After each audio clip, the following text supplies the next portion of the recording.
So what's up mga food trippers? Anong food trip ko ngayon? Ngayong gabi, magpe-prepare ako ng spare ribs or yung baby back ribs. Nakita ko kasi sa kaibigan ko si Kinemaster, medyo naingit na naman ako. So ituturo ko naman sa inyo yung version ko ng baby back ribs. So ito yung mga ingredients na gagamitin natin para sa baby back ribs natin. Baby back ribs, laurel, pamintang buo, asin, bawang, oyster sauce, ketchup, garlic powder, paprika, chili flakes, sugar, and water.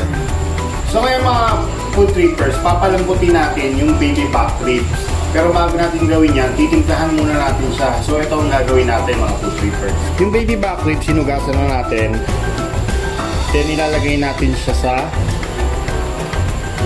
kawali.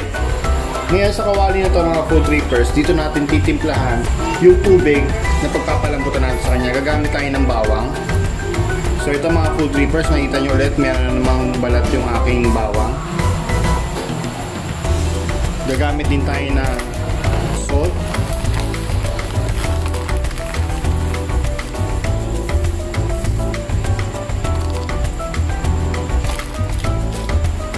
Pamintang buo. Sa mga food trippers, wala namang exact measurements yung gagamitin nating ingredients para sa pagpapalambot.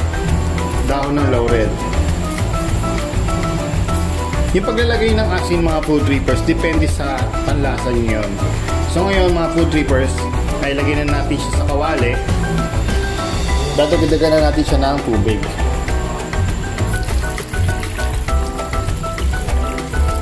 Haluin lang natin mga food trippers.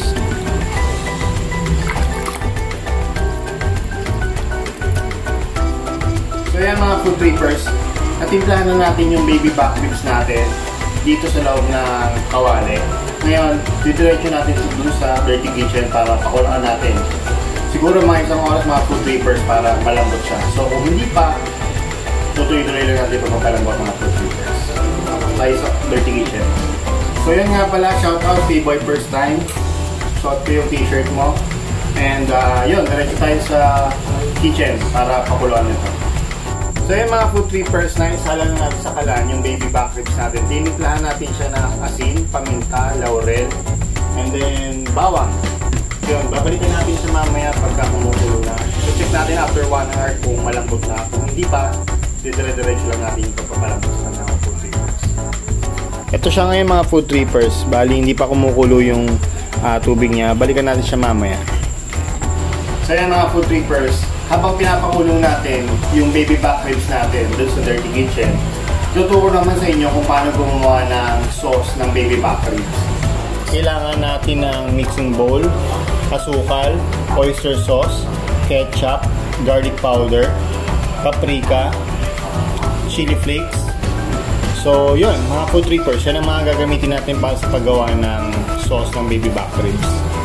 So yan mga food trippers, wala namang special technique na gagamitin sa paggawa ng sauce na ito.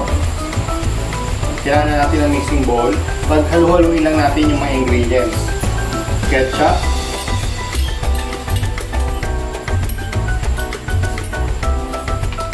so kung gusto nyo malaman yung mga eksaktong sukat ng recipe na ito, i-check nyo lang yung link dyan sa baba. Ilalagay ko ang lahat ng sukat, eksaktong sukat ng mga ingredients na gagamitin ko.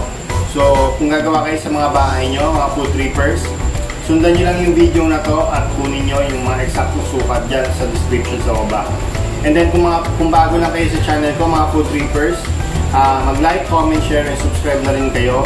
And hit the notification bell para maging updated kayo sa mga susunod ko pang recipe, kitchen tips, pina-upload sa channel ko. So, nilagay na natin yung ketchup, mga food trippers. Sunod na natin yung oyster sauce, garlic powder,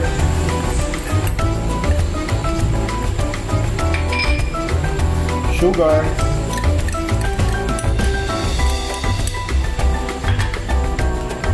then paprika at saka yung ating chili flakes. Mix lang natin ito mga food trippers.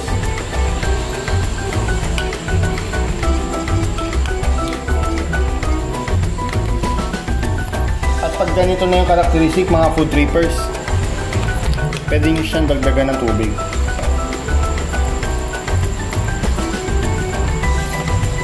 One and 1/2 cup ng tubig.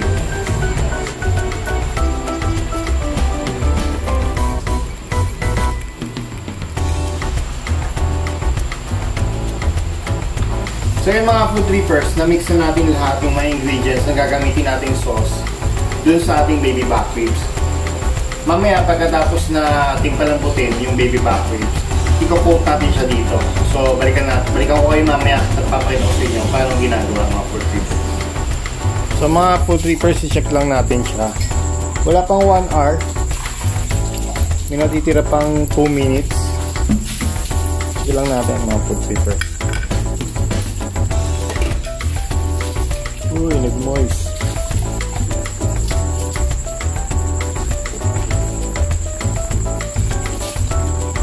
Uy, ang lambot. So yun mga food trippers, malambot na yung karne natin. Tama-tama lang mga food trippers. Food trippers, 2 minutes na lang, isang oras na siyang pinakukuluan dyan. Maya-maya, babalikan pa natin yan. Hayaan muna natin na matuyo pa ng konti yung sabaw niya para mas lalong lumambot mga food trippers.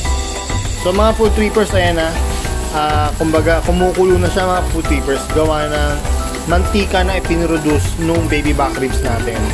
Pagka ganyan na yung state mga food trippers, papatay na natin yung kalan. And palalamigin na natin siya gamit yung rack. Yan mga food trippers, bali palalamigin muna natin siya ng ganyan mga food trippers. Balikan natin yan mamaya mga food trippers pag malamig na, and papakita ko sa inyo kung ano yung next step. So ngayon mga food trippers, malambot na yung ating baby back ribs, then malamig na rin siya galing sa pagpapakulo. Mararamdaman natin napakalambot na ng laman niya mga food trippers.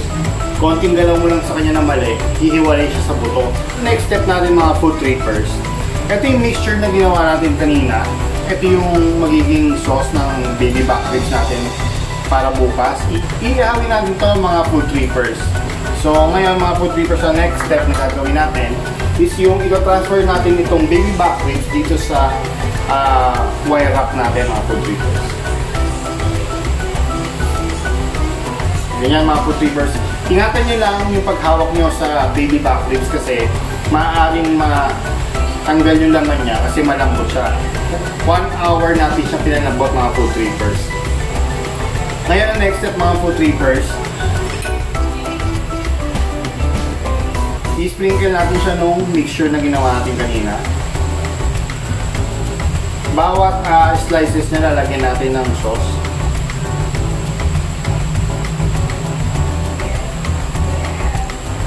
Ayan mga food trippers. Kahit hindi naman natin ma-coat lahat mga food trippers, kasi bukas pag inihaw natin siya, gagamitin pa ulit natin itong mixture na to, pambabras natin sa kanya habang iniihaw. So ngayon mga food trippers, ang next step natin, kuha tayo ng brush, babrush natin sa kanya mga food trippers.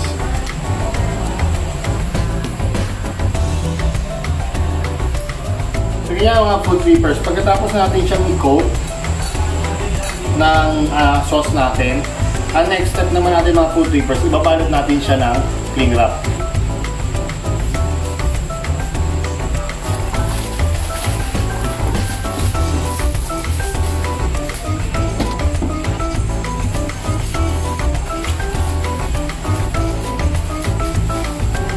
So ngayon mga food trippers, nakabalot na siya sa loob ng cling wrap. Then lalagyan naman natin sa loob ng ref para bukas ng umaga, iahawin na natin siya mga food trippers.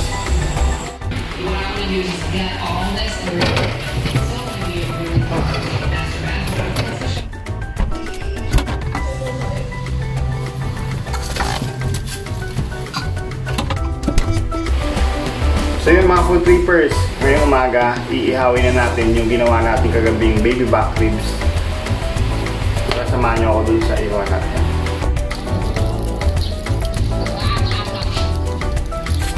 So yun mga food trippers, nagpabaga na ako kanina.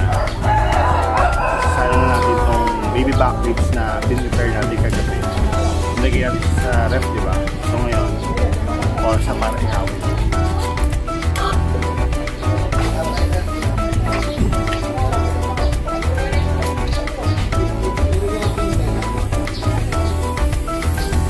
Pahiran nyo lang mga food trippers.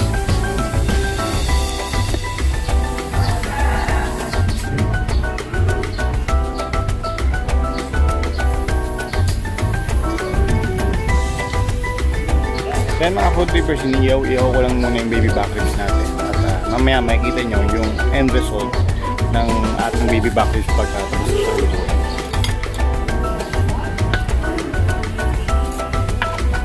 Shoutout nga pala kay Julina Reyes, yung isang viewer natin nagpapa-shoutout. Salamat sa'yo. At tuloy-tuloy mo na yung panonood mo, Julina Reyes.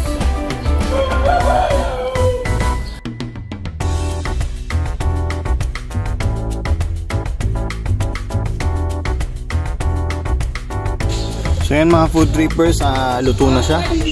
At pahiran na lang natin ulit yung final na pahid.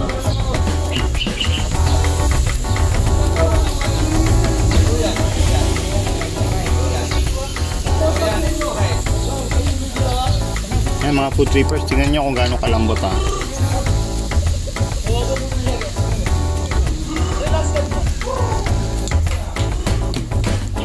Lambot yan mga food trippers. So yan mga food trippers, tapos na natin lutuin yung baby back ribs natin. Bali, nilagay ko na sa serving plate. Ito siya.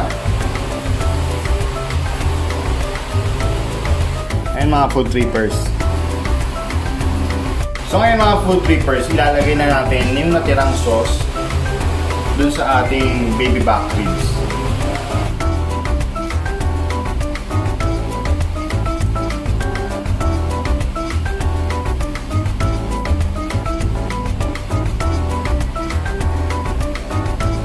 So yan mga food trippers, yung baby back ribs na version ko, yung niluto natin mga food trippers.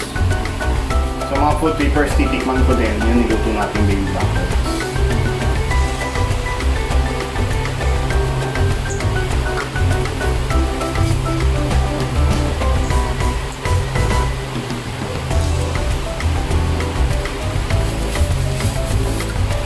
Sarap mga food trippers. Try nyo lutuin sa mga bahay nyo mga food trippers. Sarap yan. Tingin nga yung mukha niya. Wala sa dalaw.